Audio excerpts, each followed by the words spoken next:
back, Sizzlers and everyone else. Thank you for tuning in. It's April, and you know what that means. It's Grilled Cheese Month. Yes, Grilled Cheese Month. If you didn't know, I just told you. Folks, Trader Joe's did an amazing contest where you had to make your version of a grilled cheese sandwich with only using 5 of your favorite Trader Joe's items. Well, of course, I had to get in on the action, so this is my Trader Joe's grilled cheese sandwich. I'm going to be using some focaccia bread, also some of their pesto, mozzarella, Havarti, and of course some tomatoes for my amazing focaccia grilled cheese sandwich. So folks, let's go ahead and get into this. So Sizzlers, your focaccia bread from Trader Joe's, it is a par-baked bread, so meaning you're still going to have to take it home and pop it in the oven before you enjoy it. So what I like to do is to cut my focaccia bread into 4s.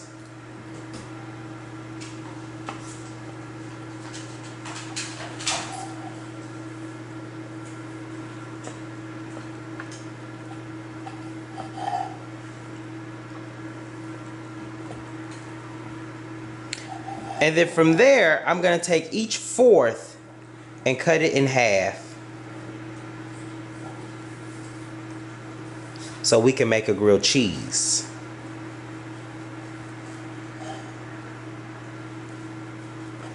Now that our focaccia bread has been cut into 4ths and in half, now I go ahead and take just a little olive oil and I'll drizzle that on the bread.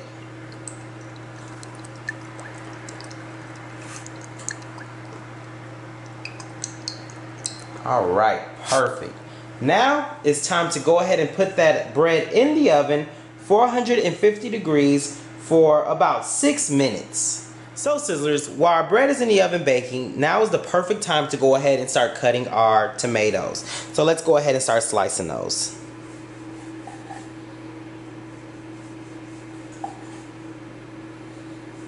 So Sizzlers, now that our bread is done, I like to take the Trader Joe's pesto and spread that right on top before I start adding my cheese. So let's go ahead and get into that.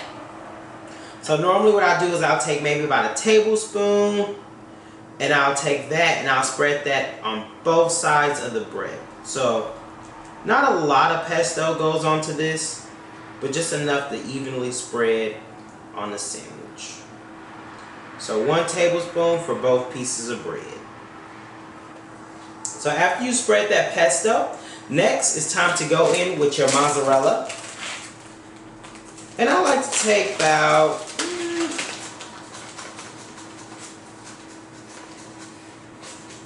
maybe about 1/4 of a cup for 1 sandwich. A nice generous amount of mozzarella.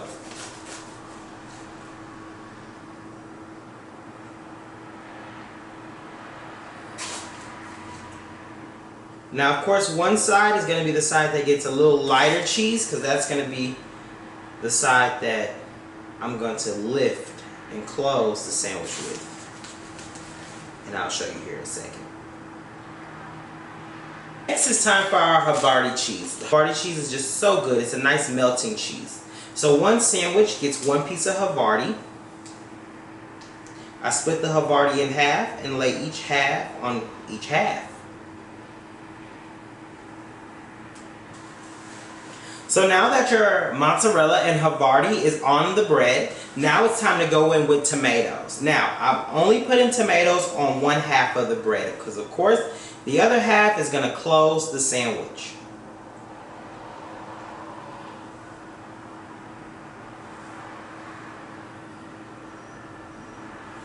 And I normally kind of like to, when you put those tomatoes on there, I set them upright so they don't fall off whenever you're cooking them.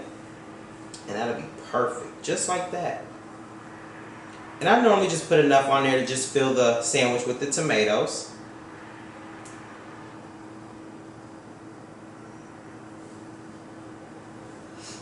Sizzlers, now that our cheese is on the bread, it's time to go ahead and close our sandwiches. So you're going to take that piece of bread that does not have the tomatoes and just place that right on top to close the sandwich, just like that. So go ahead and let's get it going. Alright, so Sizzlers, now that our sandwiches are closed, it's time to go ahead and get our skillet, get a little olive oil and some butter in the pan, and let's get grilling these grilled cheeses.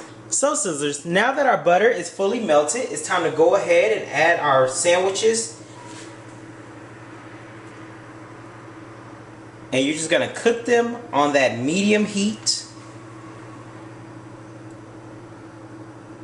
So now that our bread has been cooking on one side for about a minute, it's time to go ahead and give it a nice little flip.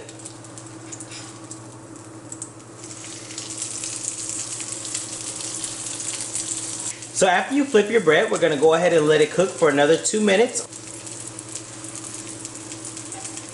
So now that our sandwich has been cooking on 2 minutes on the other side, now it's time to go ahead and give it a flip. The heat.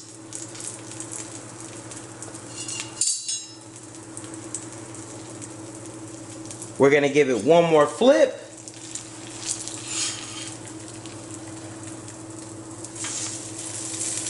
And now we're going to cover it.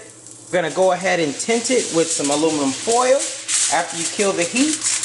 And that's going to help keep the heat in so that cheese can melt the rest of the way.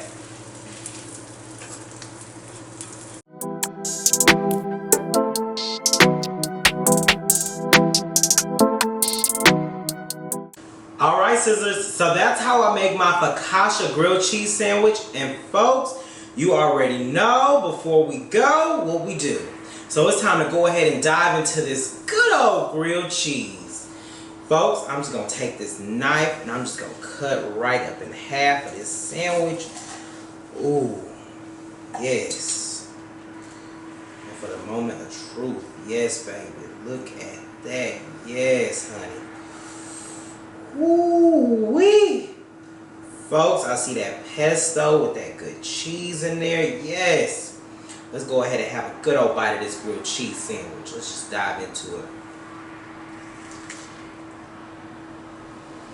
Mmm.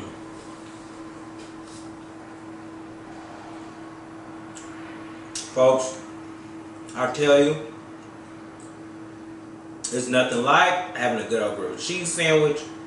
I remember getting off that school bus when I was little, coming home, having a good old, just plain grilled cheese sandwich with some tomato soup right there.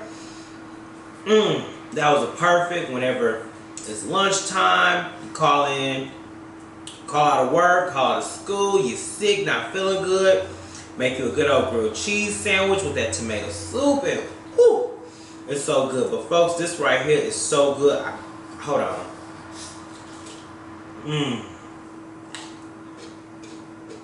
Folks, I'm getting into this because this grilled cheese sandwich is so good.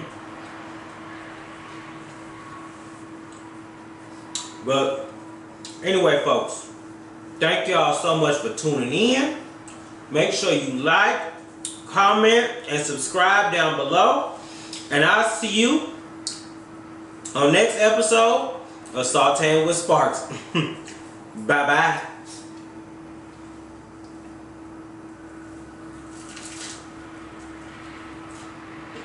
You still there?